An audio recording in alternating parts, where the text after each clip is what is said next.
spettacolo per ricordare la figura di Chiara Luce Badano ha registrato il tutto esaurito lo scorso 30 ottobre al castello di Cison di Valmarino.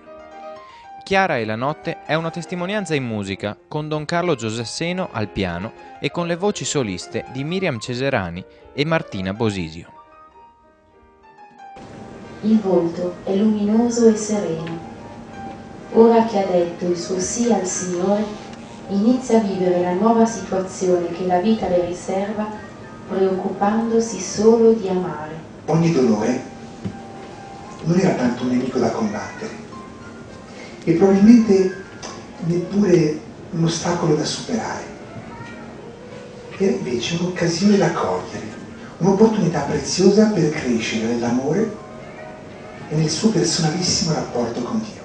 Lo spettacolo ha ripercorso la vita di Chiara Badano, detta anche Chiara Luce, giovane appartenente al movimento dei Focolari, morta a 18 anni per un tumore osseo.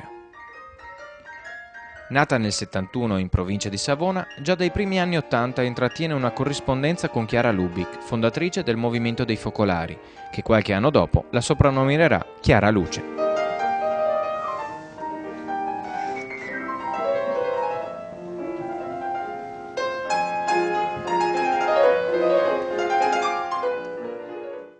Nell'89 le fu diagnosticato un tumore alle ossa e venne ricoverata all'ospedale di Torino. Perse l'uso delle gambe per la malattia e nel corso dell'anno subì diversi interventi. Continuò però con determinazione a seguire le attività dei focolarini. Donò tutti i suoi risparmi ad un amico in partenza per una missione nel Benin e mise in vendita alcuni lavoretti da lei creati per beneficenza. Trascorse gli ultimi mesi di vita a letto nella sua casa insieme ai genitori.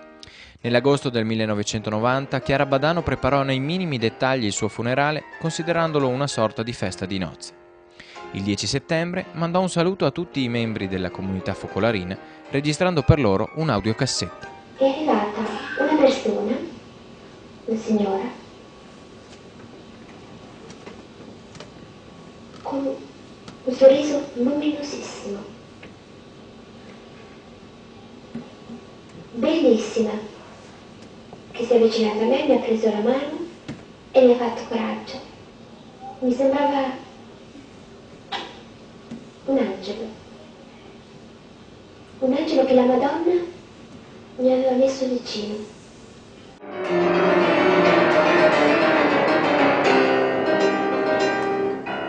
Chiara Badano morì il 7 ottobre 1990 e venne dichiarata venerabile dalla Chiesa Cattolica il 3 luglio 2008. È stata poi proclamata beata il 25 settembre 2010. Il concerto in ricordo di Chiara Luce Badano nasce con fini benefici. In questa circostanza il ricavato dello spettacolo è servito per aiutare bambini, giovani e famiglie del centro socio-educativo di Odisha in India, una struttura che ospita persone dai 4 ai 22 anni bisognose di aiuto e istruzione.